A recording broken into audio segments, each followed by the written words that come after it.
So I'm just going to do a little bit of a walk around on the Vega to kind of let y'all know what we have here. The worst of the kind of body damage is on the hatch here. The whole hatch is going to have to get replaced because the rot's pretty bad back here. And on the inside, that's pretty crunchy. That's pretty crunchy. It's just not in great shape. So that's going to have to get replaced. For the time being, I think I'll just Bondo the top side so it doesn't hold any water, and then replace it whenever I can. The shocks aren't in great shape. They won't hold it.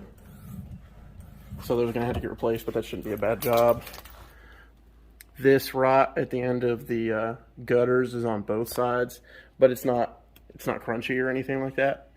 It's just kind of getting through there, so I don't think that'll be a bad patch if I do end up patching it.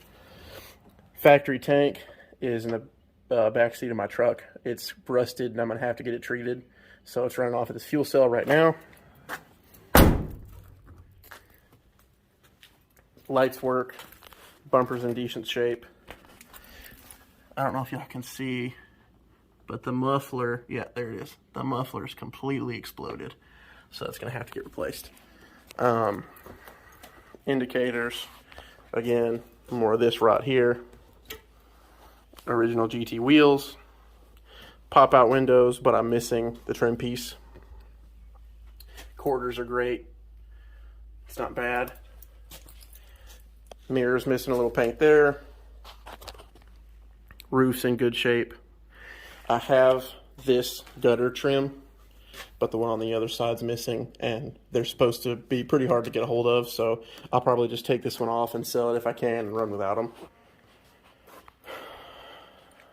Again, quarters in great shape. GT badges. I am missing this indicator lens, but there's some guys in the forums and groups that make reproductions. There's some paint correction that was done pretty bad. Some kind of Home Depot orange, Rust-Oleum, and there's a couple of them here. I'm sure you can see. There, here. Was all corrected, but trim's there, bumpers there, badges there. Wipers kind of work. The only crack is over on that corner, and it's in decent shape. I've got the driver's seat out now making brackets, but GT gauges, GT wheel, T55 speed. I don't think the temp gauges work, so that's going to have to get addressed. Carpet's decent. That hole up there by the driver's side is the worst of it, but back seats are great. Driver's seat is rough. So I don't want to keep the Leonard Skinner seat covers, but we'll keep seat covers on it. It's going to need a parking brake cable because it's stretched and not in great shape. Doors open and close beautifully. Both of them. This one sags just a little. All the stripping's pretty rough, but that's to be expected. This door panel's not in the best shape, and the window's off the track, so I'm going to have to deal with that. Rockers in great shape, but I'm in the south, so that's not that big of a surprise. I know not a lot of the northern car guys don't have the best luck with that. I don't know if you can see in there, but that's not rotten or anything. This trim's loose, but the window, I guess the window channels are in pretty decent shape. Hood's pretty bad. It's been painted on, but some rot here, pinholes here. Other side's worse. They just spray painted whatever was bad. It's a little wobbly, a little flimsy, but original overhead cam.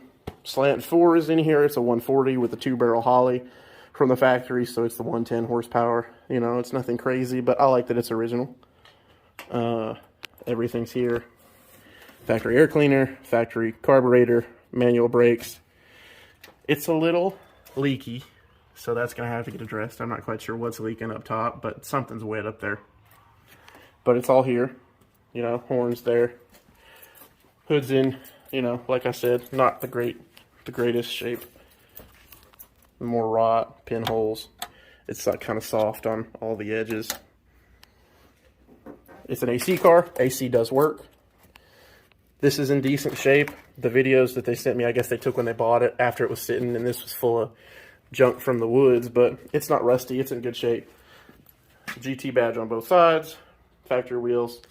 All the fender trim is there. Like I said, I'm missing this gutter trim. So this is just the bland, you know, whatever. But I think I'll go without because they're hard to find. This is that crack I mentioned. That's the only one on the whole windshield. Dash pad is decent besides this crack here. Again, quarters are in good shape. Bottom trim, fender trim. No pop-out window trim on this side either, but there are the pop-out windows. Gas cap runs to nothing because, like I said, the original tank isn't here, but that's the car. Not in bad shape. I don't think I got out too bad. I think I did all right, and I'm going to be happy to get everything running good. A little scrape there, something. But I think at some point I'm going to do power steering, power brakes. I've got parts starting to show up for the carburetor, timing, ignition, all that fun stuff. It's got a little bit of a miss. Doesn't run the best, but it runs. Transmission works, it drives. Interior is decent. I know we were already in here, but headliner's okay. The worst part is this plastic trim. It's like chalk. It's just falling apart. So that's going to be a mess to clean out, but might as well do it. Just get it over with because it'll fall in my eyes and blow away in the breeze if I don't do it myself. So, but it's all here. I'm happy with what I've got. So I'll be posting progress videos as we go. And I'm excited to see it shape up. Hope y'all are too. Thanks for watching.